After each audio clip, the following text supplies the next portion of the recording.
I'm terrified of being rejected, said Clive. I really just can't handle it anymore. It's too disappointing. It's too painful. I just don't want to put myself out there anymore.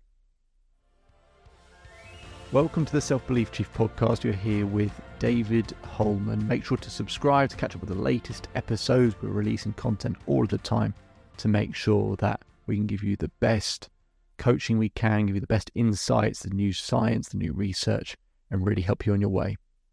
So, let's begin.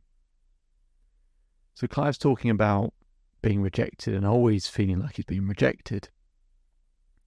And he says, I really just can't deal with this anymore. I can't do it. I can't keep putting myself out there and then essentially not being good enough. It's just too uncomfortable. But I want more from life. I want to meet someone. I want to find someone. I want to experience love. I want to experience acceptance and joy. It's the last time I got rejected was so painful. It was just in a public place, and we've been together for a little while, and just was really blunt and cold about it, this other person, and it just made me feel worthless. But I need to find a way beyond this, because otherwise I'm never really going to have what I want in life. So when I work with people and help them deal with the fear of rejection, there's 5 steps I take them through, right? But to keep it nice and simple, I'm just going to take you through one important ingredient in one of those steps that I think would make a big difference, but I thought would make a big difference to Clive as well. I asked Clive, what do you think rejection means? Clive thinks about it for a while, and then he does a big exhale, and he goes, well, rejection means I'm not good enough. It means I'm not attractive enough. I'm not funny enough. I'm not smart enough. It means that other people are better than me. It means it's useless. It's hopeless. It means that I don't have the qualities that women want. It means I'm going to end up alone and be alone forever. I said, right. I said, well, if I thought that's what rejection meant, I'd be terrified as well. I didn't know that's what it meant, Clive. Should we look it up? He said, what do you mean? I said, well, let's look it up in dictionary. You just told me what a definition of rejection. I didn't know that's what it meant, but should we look it up? Unsurprisingly, that's not the definition of rejection at all. Actually, the definition of rejection is a lot simpler and less dramatic and less intense. But we come up with this meaning for rejection because it is painful, it is uncomfortable, it's horrendous. It's one of the hardest things to really deal with in terms of what someone else can do to us. But that meaning is a choice. Because we can't necessarily control the events in life, but we can control what they mean. He has a meaning for rejection that isn't in the dictionary. It's just one he's chosen, one he's decided, just because it feels uncomfortable.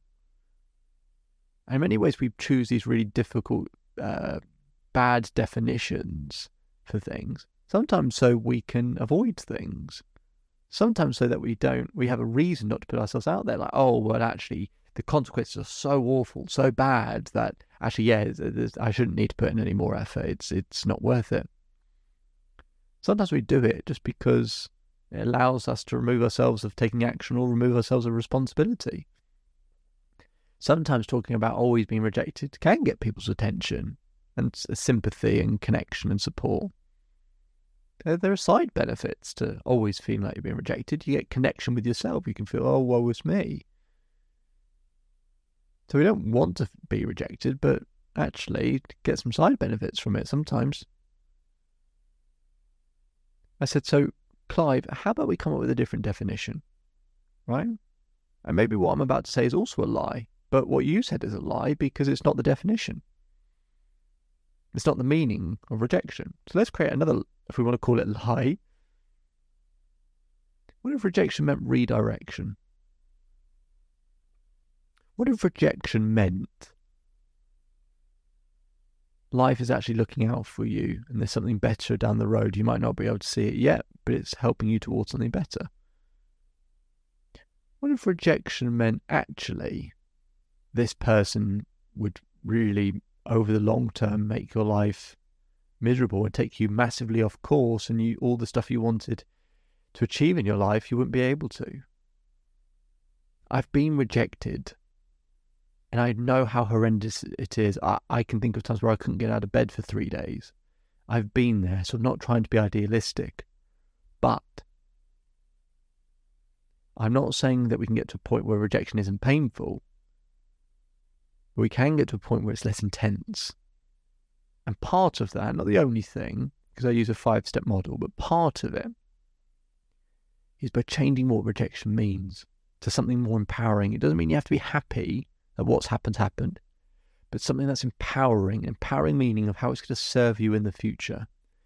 If you have that, the compounding benefit is when you get rejected, it won't be quite as intense, which will allow you to keep taking action, keep trying, keep looking, and give you, of course, by doing all of that, it gives you a better opportunity of finding what you're really looking for in life. And isn't that much better than just telling ourselves we're worthless, hopeless, useless, and that's what rejection means? Clive certainly thought it was a better definition. And for Clive, it allowed us to take more action. And Clive kept taking action, and it was uncomfortable when he got rejected, but he kept trying, and he kept trying. And we came up with a strategy to help him locate his more ideal partner, or have a strategy in terms of how to attract a more ideal partner. And because he kept knocking on that door, he found someone. It's possible. But if rejection, the definition you have for it, is way too intense and too dramatic, then that's going to prevent you from taking the necessary action. It will still be uncomfortable, it will still be painful, but it doesn't mean rejection isn't the thing that leads us to what we really, really want and desire, and the best possible thing that life has to offer for us.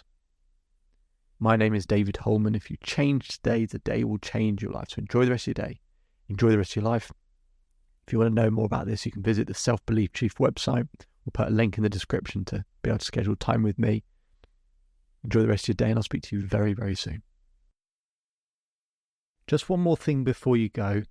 So I hope you're enjoying the daily episodes. We put in a lot of work to keep providing content, because to create permanent change needs consistency. To get that consistency, we want to make sure we keep providing you value on a daily basis. But to keep up with that pace, could we ask for one very small favour? If you could take the time to leave a 5-star rating either on Apple Podcasts or Spotify. We'll put a link in the description for you to be able to do so. That really, really helps us out and helps us to keep providing content as frequently as we do. And we'll do one more thing to provide some extra value.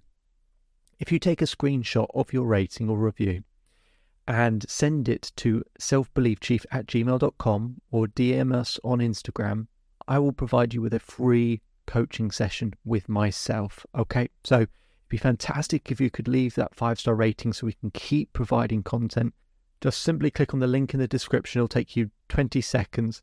And if you want to go one step further, take a screenshot of that rating and review, send it to selfbeliefchief@gmail.com or DM us on Instagram, and we'll arrange a free coaching session for you. Hope you enjoy the rest of your day, and see you on the next episode.